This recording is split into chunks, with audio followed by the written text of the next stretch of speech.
Hi everyone. तो इस video में हम बात करने वाले complete road map to learn machine learning and AI. अगर आप मशीन लर्निंग एंड एआई को सीखना चाहते हो बट अभी तक कोई आइडिया नहीं है कि इसमें हमको सीखना क्या क्या होता है स्टेप बाय स्टेप, अगर हमको रोड मैप मिल जाए इसका सीखने का तो बहुत ईजी हो जाता है आपको सीखने के लिए। ठीक है, तो इस वीडियो हम बात करेंगे, कवर करेंगे कंप्लीट रोड मैप की हमको step by step machine learning and AI को सीखने के लिए क्या क्या चीज पढ़नी होती है एंड उसमें हम इसको सीखने के लिए कितना टाइम में इसको हम कवर कर सकते हैं। ठीक है, कंसिस्टेंटली अगर हम इसको सीख रहे हैं तो मशीन लर्निंग एंड एआई को, तो वो भी सारी चीज हम कवर करेंगे कितने टाइम में इसमें आप दे करके इसको सीख सकते हो मशीन लर्निंग एंड एआई को। ठीक है, एंड स्टेप बाय स्टेप सारी रोड मैप है उसको भी हम कवर करेंगे, क्या क्या चीज सीखनी होती है, उसके बाद क्या सीखना होता है, क्या चीज सीखनी होती है, उसके बाद। ठीक है, तो विदाउट वेस्टिंग एनी टाइम आते हैं अपने काम की बात पे। देखो, एआई मशीन लर्निंग को सीखने के लिए सबसे पहले तो हमको सीखना होता है मैथमेटिक्स। मैथमेटिक्स में हमको यहाँ पे जो कंसेप्ट क्लियर करने होते हैं वो होते हैं जैसे कि आ गया आपका लीनियर अलजेब्रा हो गया, प्रोबेबिलिटी हो गया, स्टैटिक्स हो गया, मैट्रिक्स हो गया, डेरिवेशन वेक्टर्स।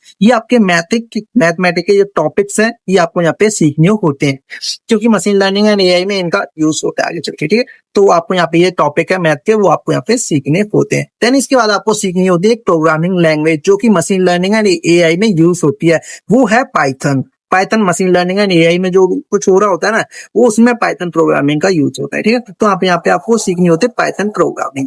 देन इसके बाद आपको सीखना होता है डेटा हैंडलिंग के बारे में, जैसे कि सीएसवी एक्सेल हो गया, जेसन हो गया, pandas, data frames, cleaning data, practice, loading and visualization data के बारे में आपको यहाँ पे ये सारी चीजें पढ़नी होती है। जैसे कि अभी मैंने आपको बताया mathematics, programming and data handling.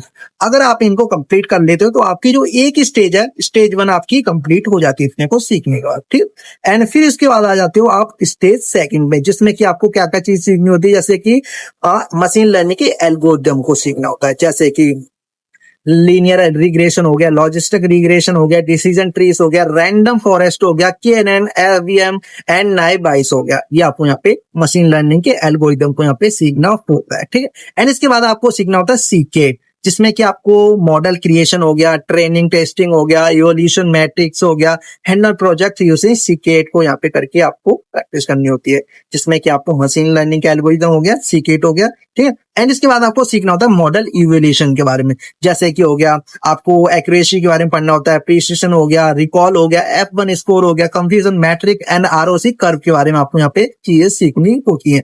तो स्टेज 2 में आपको क्या क्या चीज सीखनी हो, मशीन एल्गोरिदम। ठीक है, मशीन लर्निंग के एल्गोरिदम होता है उसको सीखना होता है, एंड सीकेट होता है, एंड मॉडल एवोल्यूशन होता है। तो आपको यहाँ पे स्टेज 2 में ये चीजें सीखनी होती है। ठीक, एंड इसको सीखने के बाद आप आते हो स्टेज 3 में, जिसमें कि आपको क्या चीज सीखनी होती है, जिसमें सीखना नहीं तो आपको रियल वर्ल्ड प्रोजेक्ट्स बनाने होते हैं, आपको प्रैक्टिस करनी होती है। जितना आप तक अभी तक स्टेज 1 स्टेज 2 में जो सीख रहा है उसको सीखने के बाद आपको अपने रियल वर्ल्ड प्रोजेक्ट्स बना सकते हो, जैसे कि हो गया हाउस प्राइस प्रेडिक्शन करना है। ठीक है, फेस न्यूज, जो फेक न्यूज होती है उसको डिटेक्ट करना है। ठीक है, एंड इसमें जो ईमेल आते हैं ना, फेक ईमेल, स्पैम ईमेल, उनको डिटेक्ट करना है। ठीक है, उनका प्रेडिक्शन करना है। ये आप यहाँ पे इसको यूज करके जितना भी आपने सीखा है ये आप यहाँ पे बना सकते हो अपने प्रोजेक्ट। ऐसे बहुत सारे प्रोजेक्ट हैं, ठीक है, तो आप यहाँ पे बना सकते हो। ठीक है, एंड इसके बाद आप ये सारी चीज करने के बाद आप आ जाते हो स्टेज 4 में, जिसमें कि आपको चीज सीखनी होती है advance machine learning. Advance machine learning में आपको क्या क्या चीज सीखनी होती है, जैसे कि फर्स्ट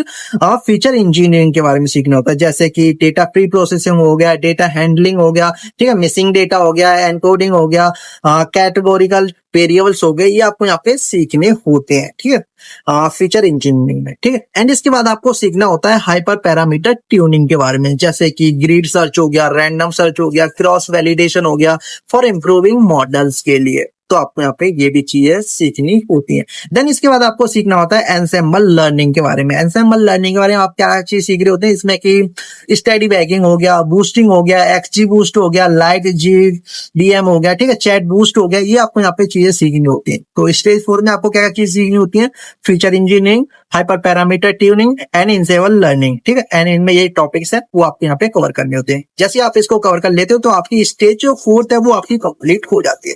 देन इसके बाद आप आते हो स्टेज 5 में, उसमें आपको क्या क्या चीज सीखनी होती है, इसमें आपको सीखना होता है डीप लर्निंग के बारे में। डीप लर्निंग में आप क्या क्या चीज सीख रहे होते हैं, जैसे कि न्यूरल नेटवर्क बेसिक्स हो गए, ठीक है, जिसमें कि न्यूरॉन्स हो गया, एक्टिवेशन फंक्शंस हो गया, फॉरवर्ड बैकवर्ड ट्री प्रोगेशंस के बारे में आप यहाँ पे सीख रहे होते हो। ठीक है, एंड इसके बाद आपको सीखना होता है कोई एक लाइब्रेरी, जैसे पाइटॉर्च हो गया या फिर टेंशन फ्लो हो गया, ठीक है। तो पाइटॉर्च यहाँ पे एक बिगिनर के लिए एक रिकमेंड रहेगी, यहाँ पे बहुत अच्छे होते हैं, ठीक है। पाइटॉर्च या फिर टेंशन फ्लो जो आपको अच्छी लगे वो आप यहाँ पे सीख सकते हो, ठीक है। तो आपको यहाँ पे ये सीखनी होती है, ठीक है।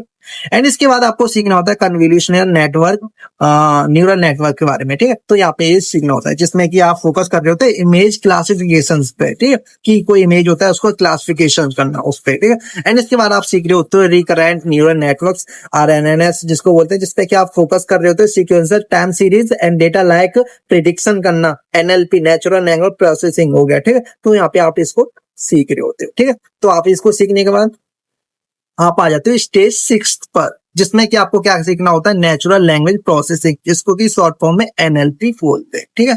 तो इसमें आपको क्या क्या चीज सीखनी होती है, जैसे कि टेक्स्ट प्रोसेसिंग हो गया, जैसे टोकनाइजेशन के बारे में, ठीक है, स्टॉप वर्ड्स के बारे में, वर्ड एम्बेडिंग हो गया जिसमें आपको ये सीखना होता है, टेक्स्ट क्लासिफिकेशन हो गया, स्पैम डिटेक्शन करना, ठीक है, एंड सेंटीमेंट्स हो गया, एनालिसिस हो गया, ठीक है, ट्रांसफॉर्मर जिसमें कि आप GPT के बेसिक को सीखते हो, जो चैट GPT आप यूज कर रहे हो ना, ट्रांसफॉर्मर उसके बारे में आप सीख रहे होते हो, ठीक है। तो यहाँ पे ये कॉन्सेप्ट आप सीख रहे होते हैं। देन इसको सीखने के बाद आप आ जाते हो स्टेज 7 पे, जिसमें कि आप सीख रहे होते हैं AI की कंसेप्ट हो गया बियॉन्ड मशीन लर्निंग, ठीक है, जिसमें कि आपको सीखना होता है कि आर्टिफिशियल जनरल इंटेलिजेंस क्या होता है, AGI जिसको बोलते हैं, वो क्या होता है, रीइंफोर्समेंट लर्निंग हो गया, ठीक है, क्यू लर्निंग, DQN इसके बारे में आप सीख रहे होते हो, and introduction to generative AI, GANS जिसको बोलते हैं, ठीक है, डिफ्यूजन मॉडल्स, ठीक है, and AI ethic, VIS and AI के बारे में यहाँ पे आप सीख रहे होते हो स्टेज 7 पे, सॉरी, ठीक है। तो यहाँ पे आप ये सारी चीज सीख रहे हो। एंड इसके बाद आपको जो स्टेज 8 में जो आ जाते हो, आपको बनाने होते हैं अपने AI बेस्ड प्रोजेक्ट्स, जो भी आपने इतना सीखा है ना, जितना मैंने अभी तक आपको बताया है, इसको सीख करके आपको यूज करना होता है। जब भी आपकी स्किल्स है पता चलती है कि हाँ आपने कितना सीखा, फिर उसके बाद आपको AI बेस्ड प्रोजेक्ट बनाने होते हैं, अपना खुद का प्रोजेक्ट बनाना है, अपनी प्रोडक्ट बनाना है, एक AI को यूज करके किस तरह से आपको बना सकते हो, ठीक है, जिसमें कि बहुत सारे कुछ प्रोजेक्ट के नाम बता देता हूँ, जैसे कि हो गया real time face recognition, face की आपको रिकॉग्नाइज करना, ठीक है, वॉइस असिस्टेंट बना सकते हो, ठीक है, AI पावर इमेज जनरेटर बना सकते हो, जो कि आप देख पा रहे होते हो, ठीक है, किस तरह से इमेज जनरेट की जाती हैं, वो सारी जनरेट हो जाती है AI से, उसके बारे में आप यहाँ पे जनरेट करना सीख जाओगे, ठीक है, इतना आप जब सीख जाते हो, ठीक है। चैट वो, ठीक है, बना सकते हो आप, जैसे कि बहुत सारे चैट करते हैं इंस्टाग्राम, ये सारी चीज, चैट वोट, चैट GPT ऐसा कुछ भी प्रॉम्प्ट दे रहे हैं, बना करके दे रहा है, ये आप यहाँ पे बना सकते हो, इतना आप सीख लेते हो ना, ये सारी चीज आप बनाने के लिए एलिजिबल हो जाते हो, पता है। एंड इसके बाद आपका आता है स्टेज 9, जिसमें कि आपको पोर्टफोलियो एंड अपना जॉब के लिए अप्लाई करना होता है। एंड बात करते हैं कि कितने टाइम में इसको सीख सकते हैं कंसिस्टेंटली, अगर आप इसको सीख रहे हो तो, ठीक है, ठीक है। एंड देखो, मैथमेटिक्स एंड जो आपके जो पाइथन प्रोग्राम के जो बेसिक होते हैं, इसको सीखने के लिए आपको 1 से 2 मंथ का टाइम लग जाएगा, ठीक है, इतने में आप इसको अच्छे से कंप्लीट कर लोगे, ठीक है। एंड इसके बाद मशीन लर्निंग के एल्गोरिदम्स हो गए, ठीक है, प्रोजेक्ट्स हो गए, तो इसको आप 3 मंथ्स में आप कंप्लीट कर लोगे, ठीक है। एंड इसके बाद जो डीप लर्निंग होता है एंड प्रोजेक्ट्स होते हैं उसके, तो उसको आप 2 से 3 मंथ में आप इसको कंप्लीट कर लोगे। एंड जो NLP नेचुरल लैंग्वेज प्रोसेसिंग होता है, AI बेस्ड पावर जो हमारे प्रोजेक्ट होते हैं, उसको कंप्लीट करने में आपको 2 से 3 मंथ का टाइम लग जाएगा, ठीक है। तो आप अगर कंसिस्टेंटली ये सारी चीज कर रहे हो तो 8 से 10 मंथ में आप ये सारी चीज अच्छे से कवर कर सकते हो। तो इतना ही था आज की वीडियो में। तो वीडियो अच्छी लगी तो वीडियो को लाइक कर देना और अपने सारे दोस्तों को शेयर कर देना कि हमको क्या क्या चीज सीखनी होती है मशीन लर्निंग एंड AI को सीखने के लिए। तो ये सारी चीजें, एंड अगर आप अपना IT में कैरियर बनाना चाहते हो तो चैनल को सब्सक्राइब कर लेना, ठीक है, आपके लिए बहुत हेल्पफुल रहेगा। बहुत सारी चीज आपको इस चैनल में मिलती रहेंगी। तो मिलते हैं नेक्स्ट वीडियो में किसी और टॉपिक के बाद साथ, ठीक है। कोई क्वेश्चन आपका या फिर कोई भी डाउट रह गए तो आप कमेंट बता सकते हो, मैं उसको भी सॉल्व कर दूंगा, ठीक है, रिप्लाई मिल जाएगा आपको। तो इतना ही आज की वीडियो में, थैंक यू, ठीक है।